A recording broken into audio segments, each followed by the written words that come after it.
ಇನ್ನು ನವೆಂಬರ್ 29ನೇ ತಾರೀಕಿನಂದು ರಾಷ್ಟ್ರೀಯ ಕಾಂಗ್ರೆಸ್ ಸಂಸದೀಯ ಸಮಿತಿಯ ಸಭೆ ಇದೆ. ಈಗ ಈ ಸಭೆಗೆ ಅದರ ಸಂಸದೀಯ ಸಮಿತಿಯ ಸದಸ್ಯರುಗಳನ್ನು ಕೂಡ ಬುಲಾವ್ ಕೊಡುವಂತ ಪ್ರಕ್ರಿಯೆ ಕಾಂಗ್ರೆಸ್ನ ಹೈಕಮಾಂಡ್ ನಾಯಕರಿಂದ ನಡೀತಾ ಇದೆ. ಅದರ ಪ್ರಕಾರನೇ ಸಿದ್ದರಾಮಯ್ಯ ಹಾಗೆ ಡಿಸಿಎಂ ಡಿಕೆ ಶಿವಕುಮಾರ್ಗೂ ಬುಲಾವನ್ನ ಕೊಡಲಾಗಿದೆ. ನವದೆಹಲಿಯಲ್ಲಿ ನಡೆಯಲಿರುವಂತಹ ಸಂಸದೀಯ ಮೀಟಿಂಗ್ ಇದು. ಸಂಸದೀಯ ಸಮಿತಿ ಸಭೆಯಲ್ಲಿ ಕರ್ನಾಟಕದ ವಿಚಾರ ಚರ್ಚೆಗೆ ಬರಬಹುದು. ಸಂಸದೀಯ ಮಂಡಳಿ ಸಭೆಯಲ್ಲಿ ಮಲ್ಲಿಕಾರ್ಜುನ ಖರ್ಗೆ, ರಾಹುಲ್ ಗಾಂಧಿ, ಸೋನಿಯಾ ಗಾಂಧಿ ಉಪಸ್ಥಿತರಿರ್ತಾರೆ. ಈ ಸಭೆಯಲ್ಲಿ ಕೆಲವು ವಿಚಾರಗಳು ಚರ್ಚೆಗೆ ಬರುತ್ತೆ. ಅದಾದ ನಂತರದಲ್ಲಿ ಸಿಎಂ ಹಾಗೆ ಡಿಸಿಎಂಗೂ ಈಗ ಬುಲಾವ್ ಕೊಟ್ಟಿರುವಂತಹ ಕಾರಣಕ್ಕಾಗಿ ಕರ್ನಾಟಕದ ರಾಜ್ಯ ರಾಜಕೀಯದ ಬಗ್ಗೆಯೂ ಕೂಡ ಈ ಸಂದರ್ಭದಲ್ಲಿ ಚರ್ಚೆ ಆಗಬಹುದಾದಂಥ ಚಾನ್ಸಸ್ ಇದೆ ಅನ್ನುವಂಥದ್ದು ತಿಳಿದು ಬರ್ತಾ ಇದೆ. ಸೊ ಹೀಗೆ ಒಂದು ಕಡೆ ನವೆಂಬರ್ 29ನೇ ತಾರೀಕಿನಂದು ಕರ್ನಾಟಕದ ಎಲ್ಲ ಬಿಕ್ಕಟ್ಟಿಗೆ ಅಂದರೆ ಕಾಂಗ್ರೆಸ್ ಬಿಕ್ಕಟ್ಟಿಗೆ ಮದ್ದರಿಯೋ ಕೆಲಸ ಆಗ್ಬೋದು. ಅವತ್ತೇ ಎಲ್ಲ ಫೈನಲೈಸ್ ಆಗುತ್ತೆ. ಹೆಚ್ಚು ಕಮ್ಮಿ ಆದರೆ ಅವತ್ತೇ ಮುಖ್ಯಮಂತ್ರಿ ಹಾಗೆ ಉಪಮುಖ್ಯಮಂತ್ರಿಗಳನ್ನ ಕರೆಸ್ಕೊಂಡು ಅವ್ರ ಸಮ್ಮುಖದಲ್ಲೇ ಒಂದು ಸಂಧಾನ ಸಭೆ ನಡೆಯುತ್ತೆ ಅಂತ ಹೇಳಲಾಗ್ತಾ ಇತ್ತು. ಈಗ ಅದರ ಪ್ರಕಾರವಾಗಿ ಹೇಳೋದಾದರೆ ಅವತ್ತೀಗ ಈ ಒಂದು ಬಿಕ್ಕಟ್ಟನ್ನು ಪರಿಹರಿಸುವಂಥ ನಿಟ್ಟಿನಲ್ಲಿ ಅಲ್ಲದೆ ಹೋದರೂ ಕೂಡ ಸಂಸದೀಯ ಸಮಿತಿಯ ಸಭೆಗೆ ಇವರಿಬ್ಬರನ್ನು ಈಗ ಕರೆಯಲಾಗಿದೆ ಅನ್ನುವಂಥದ್ದು ತಿಳಿದು ಬರ್ತಾ ಇದೆ. ಪ್ರಮೋದ್ ನಮ್ಮ ಪ್ರತಿನಿಧಿ ಇದಕ್ಕೆ ಸಂಬಂಧಪಟ್ಟ ಡೀಟೇಲ್ಸ್ ಅನ್ನ ಕೊಡ್ತಾರೆ. ಪ್ರಮೋದ್, ಒಂದ್ ಕಡೆ ಕರ್ನಾಟಕದ ಕಾಂಗ್ರೆಸ್ ಬಿಕ್ಕಟ್ಟನ್ನ ಪರಿಹರಿಸುವಂತ ನಿಟ್ಟಿನಲ್ಲಿ 29ನೇ ತಾರೀಕು ಸಭೆ ಅನ್ನುವಂತ ತಿಳಿದು ಬರ್ತಾ ಇತ್ತು. ಬಟ್ ಅದು ಅವತ್ತು ಹೋಗ್ತಾರೋ ಇಲ್ವೋ, ಕರಿತಾರೋ ಇಲ್ವೋ, ಈ ರೀತಿಯಾದಂಥದ್ದೆಲ್ಲ ಇತ್ತು. ಬಟ್ ಅದು ನಡೆದಿಲ್ಲ ಅಂದ್ರೂ ಇವ್ರು ದೆಹಲಿಗಂತೂ ಹೋಗ್ತಾ ಇದ್ದಾರೆ. ಹಾಗಾಗಿ ಬಿಕ್ಕಟ್ಟಿನ ವಿಚಾರ ಪ್ರಸ್ತಾಪಕ್ಕೆ ಅದು ಒಂದು ವೇದಿಕೆ ಆಗ್ಬೋದು.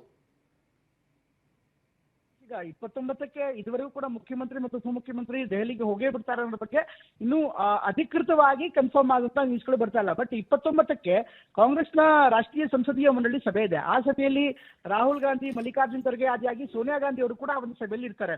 ಆ ಸಂದರ್ಭದಲ್ಲಿ ಕರ್ನಾಟಕದ ರಾಜ್ಯ ರಾಜಕೀಯ ಜೊತೆಗೆ ಕರ್ನಾಟಕದ ಆಗ್ತಾ ಇರುವಂತಹ ಪ್ರಸ್ತುತ ಬೆಳವಣಿಗೆಗಳ ಬಗ್ಗೆ ಅಧಿಕೃತವಾಗಿ ಚರ್ಚೆ ಮಾಡಲಾಗತ್ತೆ ಅನ್ನುವಂತಹ ಮಾಹಿತಿ ಕೂಡ ಇದೆ. ಯಾಕಂದ್ರೆ ಸಂಸದೀಯ ಮಂಡಳಿಯ ಸಭೆಯಲ್ಲೇ ಕೂಡ ಸಹಜವಾಗಿ ಯಾವುದೇ ಪೊಲಿಟಿಕಲ್ ನಿರ್ಧಾರಗಳನ್ನ ಮಾಡುವಂತಹ ಸಂದರ್ಭದಲ್ಲಿ, ಅದರಲ್ಲೂ ಕಾಂಗ್ರೆಸ್ ಪಕ್ಷದ ಮುಖ್ಯಮಂತ್ರಿ ಸೇರಿದಂತೆ ಅಥವಾ ಯಾವುದೇ ಹುದ್ದೆಗಳು ಸೇರಿದಂತೆ ಅಥವಾ ಸರ್ಕಾರದ ವಿಚಾರಗಳು ಸೇರಿದಂತೆ ಇಂತಹ ವಿಚಾರಗಳನ್ನ ಚರ್ಚೆ ಮಾಡುವಂತಹ ಸಂದರ್ಭದಲ್ಲಿ ಸಂಸದೀಯ ಮಂಡಳಿಯಲ್ಲಿ ಇವೆಲ್ಲೂ ಕೂಡ ಚರ್ಚೆ ಆಗುತ್ತೆ. ಹೀಗಾಗಿ ಇವತ್ತು ಮಲ್ಲಿಕಾರ್ಜುನ್ ಖರ್ಗೆ ಮತ್ತು ರಾಹುಲ್ ಗಾಂಧಿ ಅವರು ಮಾತನಾಡ್ತಾರೆ, ಅವರ ಒಂದು ಸಭೆ ಇದೆ ಅಂತ ಹೇಳಲಾಗಿತ್ತು. ಆದ್ರೆ ಈಗ ಬರ್ತಾ ಇರುವಂತಹ ಮಾಹಿತಿ ಪ್ರಕಾರ ಇವತ್ತು ಬಿಹಾರದ ಚುನಾವಣೆಯಲ್ಲಿ ಏನ್ ಸೋಲಾಗಿದೆ ಕಾಂಗ್ರೆಸ್ಗೆ, ಅದರ ಆತ್ಮಾವಲೋಕನ ಸಭೆ ಇದೆ. ಅದರ ಆತ್ಮಾವಲೋಕನ ಸಭೆ ಆದ ಬಳಿಕ ಮಲ್ಲಿಕಾರ್ಜುನ್ ಖರ್ಗೆ ಅವರು ಅನೌಪಚಾರಿಕವಾಗಿ ರಾಹುಲ್ ಗಾಂಧಿ ಅವರ ಜೊತೆಗೆ ಕೆಲವು ವಿಚಾರಗಳನ್ನ ಪ್ರಸ್ತಾಪ ಮಾಡಬಹುದು. 29ಕ್ಕೆ ಸಂಸದೀಯ ಮಂಡಳಿಯ ಸಭೆಯಲ್ಲಿ ಅಧಿಕೃತ ಒಂದು ಚರ್ಚೆ ಆದ ಬಳಿಕ ಮುಖ್ಯಮಂತ್ರಿ ಮತ್ತು ಉಪಮುಖ್ಯಮಂತ್ರಿಯನ್ನ ದೆಹಲಿಗೆ ಬುಲಾವ್ ಮಾಡುವಂತಹ ಸಾಧ್ಯತೆ ಇರುತ್ತೆ. ಅದಾದ ಬಳಿಕ ಕರ್ನಾಟಕ ರಾಜ್ಯದ ಪೊಲಿಟಿಕ್ಸ್ ಅಲ್ಲಿ ಚರ್ಚೆ ಆಗುವಂತಹ ಸಾಧ್ಯತೆ ಹೆಚ್ಚಾಗಿದೆ. Maltesh. Okay, thank you Pramod. ಇನ್ನು TV9 ನಲ್ಲಿ ನೀವು ಈ ಪಟ್ಟದ ಫೈಟ್ಗೆ ಸಂಬಂಧಪಟ್ಟ ಹಾಗಿನ ಕೆಲ ಎಕ್ಸ್ಕ್ಲೂಸಿವ್ ಸಂಗತಿಗಳನ್ನ ಗಮನಿಸ್ತಾ ಇದ್ರಲ್ಲ, ಅದರ ಮುಂದುವರೆದ ಭಾಗವಾಗಿ ಕೆಲ ಇನ್ಸೈಡ್ ಸುದ್ದಿಯನ್ನ ಹೇಳ್ತೀವಿ ಕೇಳಿ. ಶಾಸಕರುಗಳು ದೆಹಲಿಗೆ ಹೋಗಿದ್ದಕ್ಕೆ ಪರಮೇಶ್ವರ್ ಬೇಸರವನ್ನ ವ್ಯಕ್ತಪಡಿಸಿದಾರಂತೆ. ಅಂದ್ರೆ ಇವತ್ತಿನ ಸಂಪುಟ ಸಭೆಯಲ್ಲಿ ವಿಷಯವನ್ನ ಪ್ರಸ್ತಾಪಿಸಿ ಅಸಮಾಧಾನ ವ್ಯಕ್ತಪಡಿಸಿದಾರಂತೆ. ದೆಹಲಿಗೆ ಶಾಸಕರುಗಳು ಗುಂಪು ಕಟ್ಕೊಂಡು ಹೋಗ್ತಾರೆ, ಮತ್ತೊಂದ್ ಕಡೆ ಶಾಸಕರ ಮೀಟಿಂಗ್ ನಡೆಯುತ್ತೆ, ಹೀಗೆ ಆದ್ರೆ ಹೆಂಗೆ ಅಂತ ಡಾಕ್ಟರ್ ಜಿ ಪರಮೇಶ್ವರ್ ತಮ್ಮ ಅಸಮಾಧಾನವನ್ನ ವ್ಯಕ್ತಪಡಿಸಿದ್ದಾರೆ ಅಂತೇಳಿ ತಿಳಿದು ಬರ್ತಾ ಇದೆ. ದೆಹಲಿಗೆ ಶಾಸಕರ ಗುಂಪು ಡಿಕೆ ಶಿವಕುಮಾರ್, ಅದರಲ್ಲೂ ಪ್ರಮುಖವಾಗಿ ಡಿಕೆ ಶಿವಕುಮಾರ್ ಅವರ ಪರವಾಗಿ ಕೆಲವೊಂದಷ್ಟು ಶಾಸಕರುಗಳು ದೆಹಲಿಗೆ ಹೋಗಿದ್ರು. ಆ ವಿಚಾರವಾಗಿ ಪರಮೇಶ್ವರ್ ಅವರು ಮಾತನಾಡ್ತಾರೆ. ಪರಮೇಶ್ವರ್ ಅವರ ಮಾತಿನಲ್ಲೇ ಸಿಎಂ ಕೂಡ, ಅಂದ್ರೆ ಆ ಮಾತಿನ ಬೆನ್ನಲ್ಲೇ ಸಿಎಂ ಕೂಡ ಬೇಸರವನ್ನ ವ್ಯಕ್ತಪಡಿಸ್ತಾರೆ.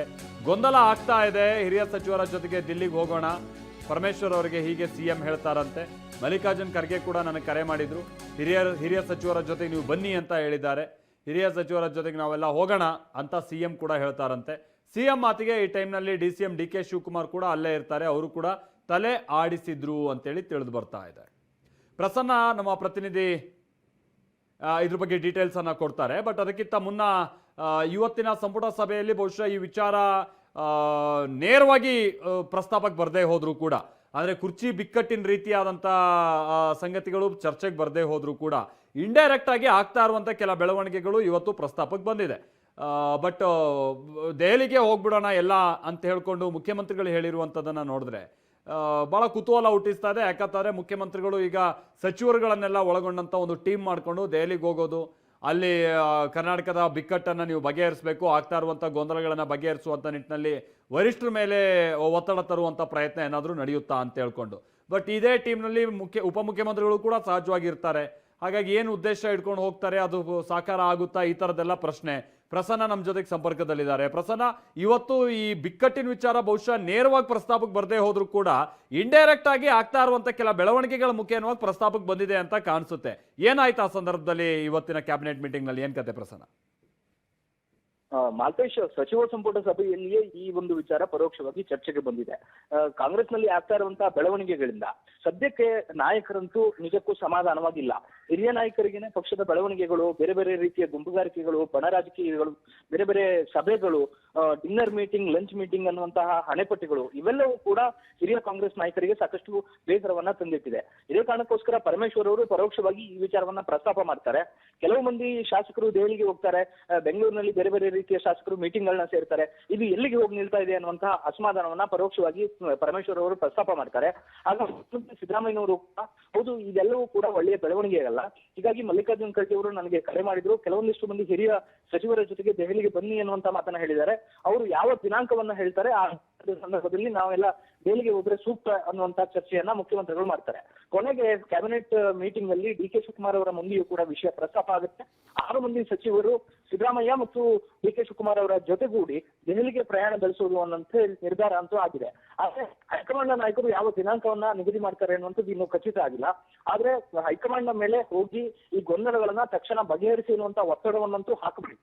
ಇಲ್ಲವೇ ಹೋದ್ರೆ ಮುಂದಿನ ದಿನಗಳಲ್ಲಿ ಈ ರೀತಿಯ ಗೊಂದಲಗಳು ಹಾಗೆ ಕಂಟಿನ್ಯೂ ಆದ್ರೆ ಆಡಳಿತದ ಮೇಲೆ ನೇರ ಪರಿಣಾಮ ಬೀರುತ್ತೆ ಅನ್ನುವಂಥದ್ದು ಹಿರಿಯ ನಾಯಕರ ಆಕ್ಷೇಪ ಆಗಿದೆ. ಈ ಕಾರಣಕ್ಕೋಸ್ಕರ ಇವತ್ತು ಕ್ಯಾಬಿನೆಟ್ ಮೀಟಿಂಗ್ ಅಲ್ಲೂ ಕೂಡ ಅನೌಪಚಾರಿಕವಾಗಿ ಈ ವಿಷಯ ಚರ್ಚೆಗೆ ಬಂದಿದೆ. Maltesh, okay, thank you Prasanna. ಇದರ ಬೆನ್ನಲ್ಲೇ ದೆಹಲಿಗೆ ತೆರಳೋದಕ್ಕೆ 6 ಮಂದಿ ಸಚಿವರುಗಳು ಇದೀಗ ಸಜ್ಜಾಗ್ತಾ ಇದ್ದಾರಾ ಅನ್ನುವಂಥ ಒಂದು ಪ್ರಶ್ನೆ ಮೂಡ್ತಾ ಇದೆ. ಯಾಕಂದ್ರೆ ಹೇಳಿ ಕೇಳಿ ಇವತ್ತು ಕ್ಯಾಬಿನೆಟ್ ಮೀಟಿಂಗ್ನಲ್ಲೂ ಕೂಡ ಅದೇ ತೆರಳಕ್ಕೆ ಚರ್ಚೆ ಆಗಿರೋದು. ನಾವೆಲ್ಲ ಒಂದು ಟೀಮ್ ಮಾಡ್ಕೊಂಡು ಹೋಗೋಣ ಅಂತ ಹೇಳಿರೋದು. ಒಂದು ಟೀಮ್ ಅನ್ನೋಕ್ಕಿಂತ ನಾವೆಲ್ಲ ಹೋಗೋಣ ಅಂತ ಹೇಳ್ಕೊಂಡ್ಬಿಟ್ಟು ಮುಖ್ಯಮಂತ್ರಿಗಳೇ ಹೇಳಿದ್ರು ಆ ವಿಚಾರ ಅಂತೇಳಿ. ಬಟ್ ಅದರ ನಡುವೆನೆ 6 ಮಂದಿ ಸಚಿವರುಗಳು ಈಗ ಹೈಕಮಾಂಡ್ಗೆ ಒತ್ತಡ ಹಾಕುವಂತ ನಿಟ್ಟಿನಲ್ಲಿ ಹೋಗ್ತಾ ಇದ್ದಾರೆ. ಯಾರು ಹೈಕಮಾಂಡ್ಗೆ ಏನಂತ ಒತ್ತಡ ಹಾಕ್ತಾರೆ ಅಂದ್ರೆ, ಸಿದ್ದರಾಮಯ್ಯನವರನ್ನ ಮುಂದುವರಿಸಿ ಅಂದ್ರೆ ಡಿ ಕೆ ಶಿವಕುಮಾರ್ ಅವರನ್ನ ಮುಖ್ಯಮಂತ್ರಿ ಮಾಡಿ ಈ ತರದ ಒತ್ತಡ ಹಾಕುವಂಥದ್ದಲ್ಲ. ಇರುವಂತ ಗೊಂದಲಗಳನ್ನ ಬೇಗನೆ ಬಗೆಹರಿಸಿ ಅಂತ ದೆಹಲಿಗೆ ತೆರಳಿ ಒಂದು ರಿಕ್ವೆಸ್ಟ್ ಮಾಡ್ಕೊಳ್ಳುವಂತ ನಿಟ್ಟಿನಲ್ಲಿ ಸಚಿವರ ಒಂದು ಟೀಮ್ ಹೋಗೋಕೆ ಸಿದ್ಧ ಆಗಿದೆ ಅನ್ನುವಂಥದ್ದು ಗೊತ್ತಾಗ್ತಾ ಇದೆ. ಸಹಜವಾಗಿ ಈ ಟೀಮ್ ಅನ್ನುವಂಥ ವಿಚಾರ ಬಂದಾಗ ಇವ್ರು ಯಾರು ತಟಸ್ಥವಾಗಿರೋರಾ ಅಥವಾ DCM ಪರವಾಗಿರೋರಾ ಅಥವಾ CM ಪರವಾಗಿರೋರಾ ಅನ್ನುವಂಥದ್ದು ಕುತೂಹಲ ಮೂಡುತ್ತೆ. ಅವ್ರು ಯಾರು ಏನು ಎತ್ತ ಅನ್ನುವಂಥದ್ದು ಗೊತ್ತಾಗಬೇಕಿದೆ.